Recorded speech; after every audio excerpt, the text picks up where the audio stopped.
Hello friends, welcome back to my channel. இன்றைக்கி கன்னியாகுமரியில் செய்கிற மாதிரி சுவையான சிக்கன் குழம்பு எப்படி செய்யலான்னு பார்க்கலாம். இட்லி, தோசை, சப்பாத்தி எது சுடுசோறு எது வச்சு சாப்பிட்டாலும் செம்ம டேஸ்ட்டாக இருக்கும். ஒரு பருக்க கூட மிஞ்சாது, அவ்வளோ சுவையாக இருக்கும். வாங்க எப்படி செய்யலான்னு பார்க்கலாம். ஃபஸ்ட்டு கடாயில் எண்ணெய் விட்டுட்டு ஸ்பைசஸ் ஆட் பண்ணியிருக்கேன். இலை, சோம்பு, பட்டை, கிராம்பு இதெல்லாம் ஆட் பண்ணி நல்லா வதங்கி வந்ததும் கொஞ்சமாக பூண்டு பேஸ்ட் ஆட் பண்ணியிருக்கேன். இஞ்சி பூண்டு பேஸ்ட் கொஞ்சம் வாட்டர் ஆட் பண்ணதுனால கொஞ்சம் பொரிஞ்சு வந்துச்சு. ஓகே, செம்ம சூப்பராக தான் இருந்துச்சு. இப்போ வந்துட்டு ஒரு பெரிய லெமன் சைஸ் பல்லாரி உள்ளி கட் பண்ணி எடுத்திருக்கேன். இது கூட 10 பல்லு சின்ன உள்ளியாக ஆட் பண்ணியிருக்கேன். சுவைக்கு சின்ன உள்ளி ஆட் பண்ணால் சுவையாக இருக்கும். இந்த ஸ்டேஜில் நம்ம கொஞ்சமாக கருவேப்பிலை ஆட் பண்ணி நல்லா வதக்கி எடுத்துக்கோங்க. கருவேப்பிலை நல்லா வதங்கி வந்ததும் இந்த ஸ்டேஜில் ஒரு தக்காளி 2 பச்சை மிளகாய் ஆட் பண்ணியிருக்கேன். இதையும் போட்டு நல்லா வதக்கி எடுத்துக்கோங்க. நல்லா வதங்கட்டும். மேக்ஸிமம் மீடியம் ஃப்ளேம்லேயே இருக்கட்டும். நல்லா வதங்கி வந்துடுச்சு. இந்த ஸ்டேஜில் கழுவி வச்சுருக்க சிக்கன் ஆட் பண்ணிக்கோங்க. நான் 1/2 kg சிக்கன் எடுத்திருக்கேன். இதையும் உள்ளே ஆட் பண்ணியாச்சு. ஆட் பண்ணிவிட்டு நல்லா கிளறி விட்டுக்கோங்க.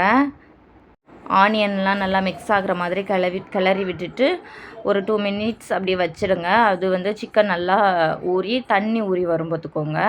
அந்த ஸ்டேஜில் வந்துட்டு ஒரு கப் அளவுக்கு நான் தண்ணி விட்டுருக்கேன். தண்ணி விட்டு மூடி வச்சுருங்க. ஒரு 20 மினிட்ஸ் ஹை ஃப்ளேம்லேயே இருக்கட்டும், நல்லா வேகட்டும். இப்போ பக்கத்தில் ஒரு கடாயில் மூடி தேங்காய் துருவி எடுத்திருக்கேன். இந்த தேங்காவை நல்லா ஃப்ரை பண்ணிக்கலாம். கொஞ்சம் கருகிற அளவுக்கு ஃப்ரை பண்ணி எடுத்துக்கோங்க. கூடால ஸ்பூன் ஜீரகம் ஆட் பண்ணியிருக்கேன். இதையும் நல்லா கூடால வறுத்து எடுத்துக்கலாம். பொரி ஆயிடுச்சு. இப்போ இந்த ஸ்டேஜில் இதை நல்லா ஆற வச்சுக்கோங்க. இப்போ சேம் கடாயிலேயே 2 டீஸ்பூன் மிளகாய்த்தூள், 1 ஸ்பூன் மஞ்சள் தூள் ஆட் பண்ணியிருக்கேன். இதையும் நல்லா ஃப்ரை பண்ணிடுங்க. அந்த பச்சை வைக்க போகிற அளவுக்கு நல்லா ஃப்ரை பண்ணிவிட்டு இதையும் தேங்காய் கூடாலே எடுத்து ஆற விட்டுடலாம். நல்லா ஆறி வந்ததுக்கப்புறமா மிக்சர் ஜாரில் சேர்த்து நல்லா கிரைண்ட் பண்ணி எடுத்துக்கோங்க. 2யும் சேர்த்து கொஞ்சமாக தண்ணி விட்டு எடுத்துக்கோங்க. இந்த கன்சிஸ்டன்சியில் இருக்கணும். இப்போ இந்த ஸ்டேஜில் நம்மளுக்கு நல்லா வெந்துடுச்சு. இப்போ நம்ம அரைச்சி வச்சுருக்க பேஸ்ட்டையும் இது கூடலாம் ஆட் பண்ணிக்கலாம். நல்லா கை விட்டு கலக்கி எடுத்துக்கோங்க. நல்லா மிக்ஸ் பண்ணி எடுத்துக்கோங்க. இப்போ மிக்ஸ் பண்ணிவிட்டு லைட்டாக தண்ணி விட்டு அலசி எடுத்துக்கோங்க. எடுத்துட்டு ஒரு 2 மினிட்ஸ் இது இந்த மிக்சர் கூடால மிங்கிள் ஆகிற அளவுக்கு லைட்டாக கொதிக்க வைங்க. ஒரு 2 to 3 மினிட்ஸ்லேயே நல்லா கொதிக்க வந்துடும்.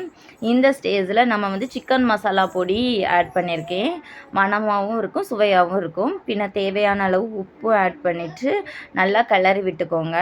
விட்டுட்டு லைட்டாக மூடி வச்சு ஒரு 2 or 3 மினிட்ஸ், மேக்ஸிமம் 5 மினிட்ஸ் அப்படியே மிதமான தீயிலேயே வச்சுக்கோங்க. அது ஓரளவு சூப்பராக வந்துடும் வதங்கி கட்டியாகி. இது சுடுசோறு, தோசை, இட்லி சப்பாத்தி எது வச்சு சாப்பிட்டாலும் செம்ம டேஸ்ட்டாக இருக்கும். நாங்கள் கன்னியாகுமரியில் இந்த மாதிரி தான் செய்வோம். நீங்களும் இந்த மாதிரி செஞ்சு சாப்பிட்டு பாருங்கள். இந்த வீடியோ உங்களுக்கு பிடிச்சிருந்தனாக்கி லைக் பண்ணிவிட்டு சப்போர்ட் பண்ணுங்கள், சப்ஸ்கிரைப் பண்ணுங்கள். Thank you so much.